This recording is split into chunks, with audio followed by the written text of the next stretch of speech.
Plant a vegetable in August, and it can still be feeding you 10 years from now. Not 5 years.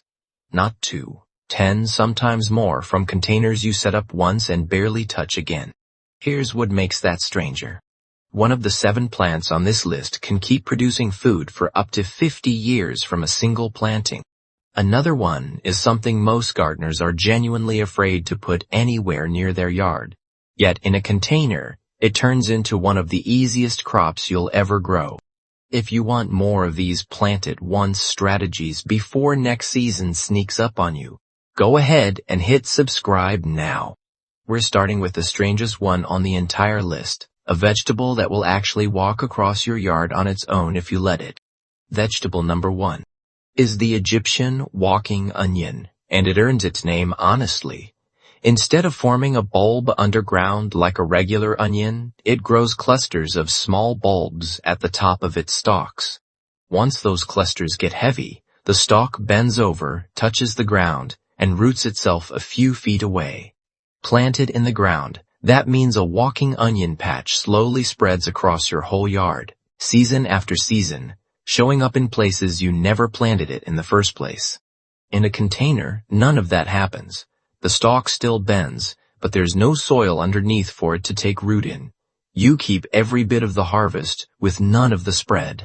This onion is also unusually tough, surviving winters anywhere from Zone 3 to Zone 10, which covers nearly every backyard in the country.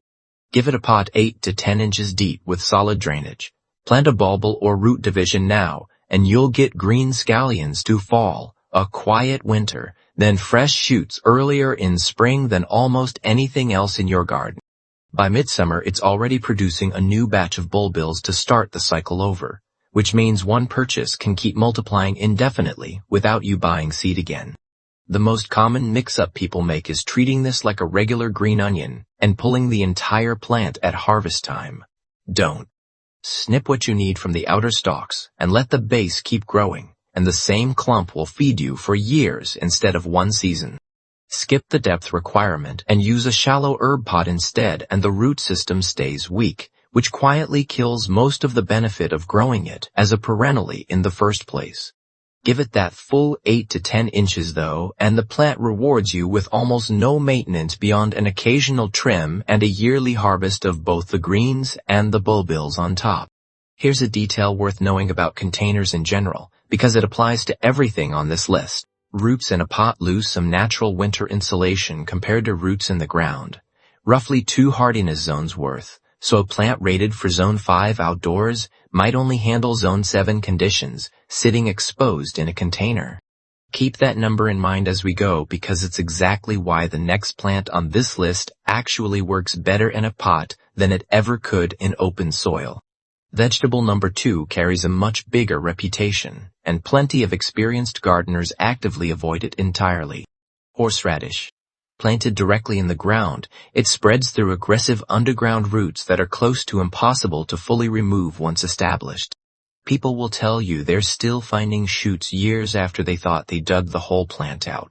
Once a piece of root breaks off and stays behind, it can start an entirely new plant on its own, which is how a single horseradish patch quietly takes over a garden bed one season at a time, without the gardener even noticing until it's everywhere. That same aggressive habit is exactly what makes horseradish work so well in a pot. The container becomes a hard boundary the roots can't cross, giving you total control over a plant that's basically unmanageable anywhere else. Use a deep container, 10 to 15 gallons, at least 14 to 18 inches deep, and plant root cuttings or crowns this month. The plant spends the rest of summer's warmth building that taproot before the top dies back with the first hard freeze of the season, which usually happens sometime in late fall depending on where you live. What surprises a lot of people is that the roots keep developing underground even after the leaves are gone, right up until the soil actually freezes solid. That means you can dig up sections of root through late fall and into winter, take what you need for the kitchen, and leave the rest to resprout come spring on its own without any help from you. One mistake to avoid here is planting horseradish in a container that's wide but shallow. The root wants to go down, not sideways, and a shallow pot forces it to curl and fork, which weakens both the flavor and the size of what you eventually harvest. Depth is everything with this plant, more so than almost anything else on this list. So don't skimp when you're picking the container. Vegetable number 3 might be the most surprising claim on this entire list. Caucasian mountain spinach, once established, can keep producing food for up to 50 years from a single planting, which makes it closer to a fruit tree than a typical vegetable in terms of lifespan. It comes from forest understories in the mountains between Europe and Asia, and because of where it evolved, it actually prefers partial shade over full sun. That's rare for a food crop. Most vegetables demand as much direct light as possible, and gardeners with shady yards are usually told there's not much they can grow at all. This plant is the exception, thriving in dappled shade on a covered balcony or on the north side of a house where nothing else seems to grow well no matter what you try. It's also a climbing vine reaching up to 10 feet long, so it needs a small trellis built into its container from the start, not added later once the vines are already sprawling across the ground looking for something to grab onto. A 7 to 10 gallon pot filled with rich, well-draining soil gives it the room it needs. Planted now, the plant spends the rest of the season building a deep crown structure underground instead of racing to climb right away. That crown is what lets it explode with growth the following spring, well before any seed started green would even be up out of the soil. Give it full sun thinking that means faster growth, and you'll actually stress the plant, causing scorched leaves and stunted vines instead of the lush growth you are expecting to see. Shade isn't a limitation here.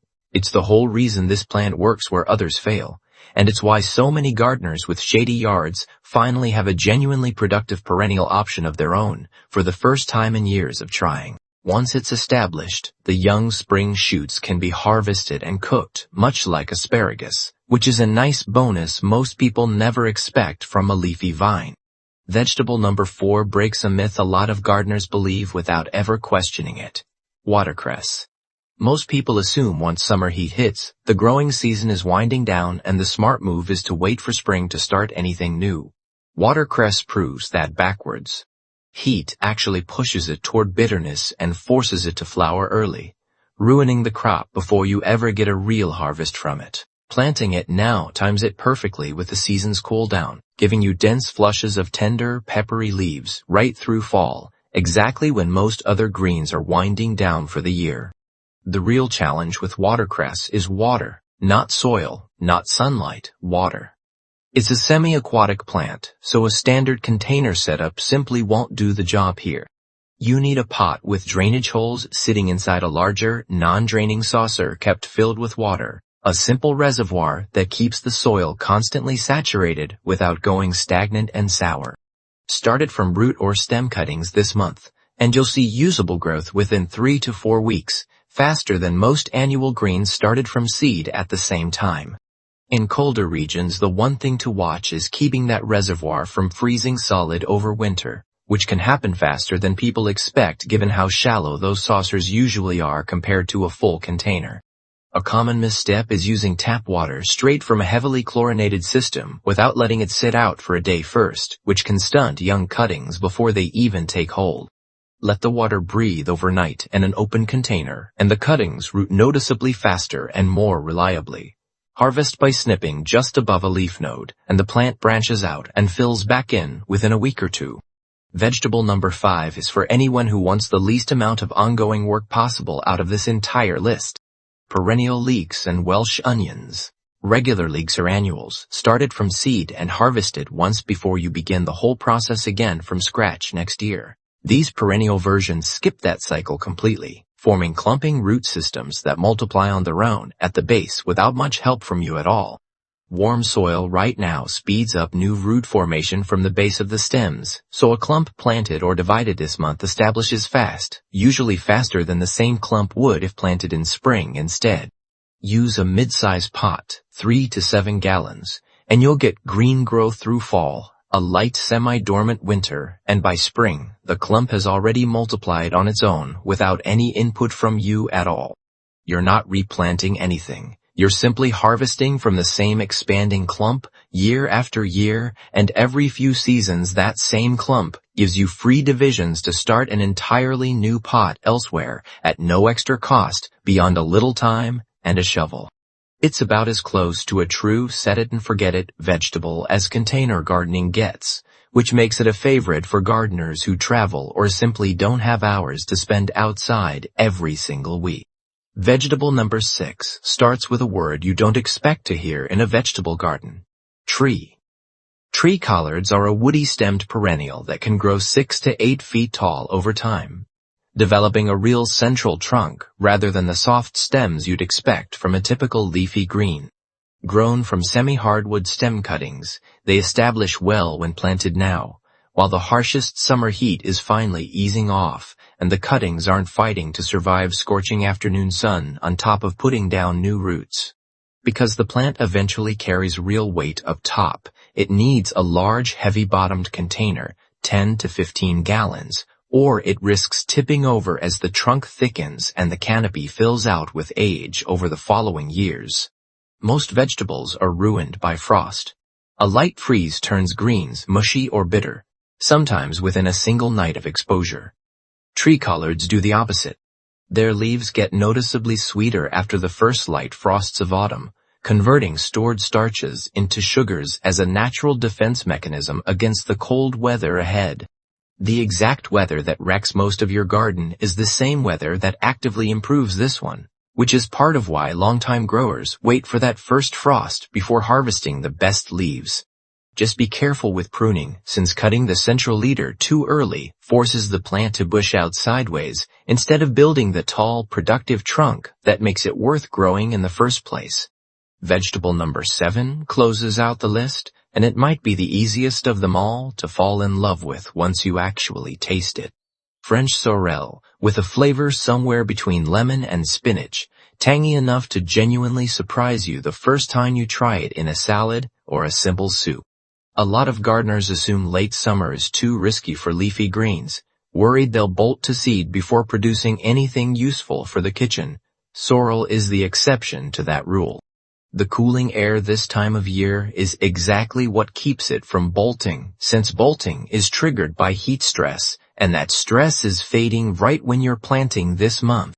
Use a 3 to 5 gallon pot. The roots form a dense fibrous clump tough enough to handle a light freeze without dying back completely, and the leaves themselves can survive minor frost, stretching your harvest well into late fall, long after most lettuce has already given up for the season and gone bitter. Take only the outer leaves and leave the center crown completely untouched, and that crown keeps producing new growth for years without ever needing to be replanted or restarted from seed again. Growing it in a container also keeps the crown elevated off the ground away from the soil-borne fungal problems sorrel tends to pick up in garden beds during damp fall weather, which is a common reason in-ground sorrel struggles where potted sorrel simply doesn't. Now, all 7 of these plants share one hidden threat that has nothing to do with the plant itself, and almost nobody talks about it. It's the soil.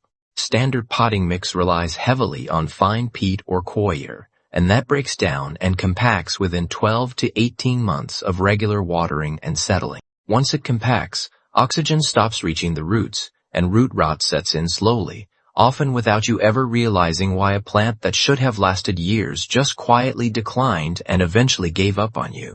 For anything you want to keep long-term, build the mix differently from the start rather than reaching for whatever bag is cheapest at the store. Roughly 40% aged pine bark for permanent air pockets that don't collapse over time. 40% cocoa coir or peat, blended with compost for moisture retention and nutrients, and 20% perlite for drainage that stays open year after year, regardless of how much you water. That single change is often the real difference between a plant that lasts 2 seasons and one that lasts 20 years in the exact same pot. The container material matters too, more than most people assume when they're just grabbing whatever's on sale at the garden center. Fabric pots breathe well and prune roots naturally as they grow, but they dry out fast and demand more frequent watering through the hottest part of summer. Thick, food-grade plastic holds moisture longer, which suits thirstier plants like watercress or the perennial leeks especially well. Glazed ceramic buffers sudden temperature swings nicely, keeping roots more stable through wild weather, while plain unglazed terracotta looks great on a patio but can crack apart in a hard freeze up north. Match the material to your actual winters before you buy, not just to what looks nicest sitting on the porch. Winter protection matters just as much as the soil and the pot you choose in the first place. In colder regions, group containers tightly together against a sheltered, south-facing wall. Move them into an unheated garage or shed for the coldest stretch of the season, or sink the whole pot into an empty garden bed up to its rim and mulch over the crown, borrowing the ground's natural insulation even though the plant technically stays potted the entire time. In milder climates, simply keeping pots out of direct winter wind is usually enough protection on its own. No extra work required beyond that. Either way, the soil should stay slightly damp all winter long since dry roots freeze far more easily and far more severely than moist ones ever do. So there you have it, 7 vegetables, 7 different strengths, all planted in the same August window. The Egyptian walking onion and horseradish for turning aggressive spreaders into controlled, high-yield container crops. Caucasian mountain spinach and watercress for proving that shade and cooling weather aren't obstacles at all. They're actually advantages if you plant at the right time of year. Perennial leeks and tree collards for the gardener who wants years of harvest with almost no ongoing effort required after that first planting. And French sorrel for a low-maintenance green that keeps rewarding you season after season without asking for much in return. One question comes up constantly once people plant their first perennial container, and it's worth answering before you get started. How much feeding does a plant like this actually need if it's staying in the same pot for years? The answer is less than most people assume, but not zero. A container has a fixed amount of nutrients to begin with, and rain or watering slowly washes some of that away over time. So a light top dressing of compost each spring and again in midsummer replaces what's been lost without overfeeding the plant. Skip feeding entirely for several years in a row, and even a healthy perennial starts producing smaller leaves and thinner stalks, not because the plant is dying, but because the soil around it has simply run out of what it needs to keep growing at full strength. Placement matters more than people expect too. A container sitting directly on concrete or asphalt absorbs extra heat from the surface below it, which can push root zone temperatures higher than the plant is comfortable with during an August heat wave. Elevating pots even an inch or two off hard surfaces, using simple pot feet or a couple of bricks, lets air move underneath and keeps that heat from building up against the roots. It's a small detail, but it's the kind of thing that separates a container garden that struggles every summer from one that handles the heat without any drama at all. Plant any of these 7 this August in the right container with the right soil and protect the roots properly through winter, and you stop starting from scratch every single spring. You're just harvesting from something you already built once and never had to rebuild again. If this helped, hit like. Tell me down in the comments which one of these 7 you're planting first, and subscribe for more ways to make your garden work for you instead of the other way around.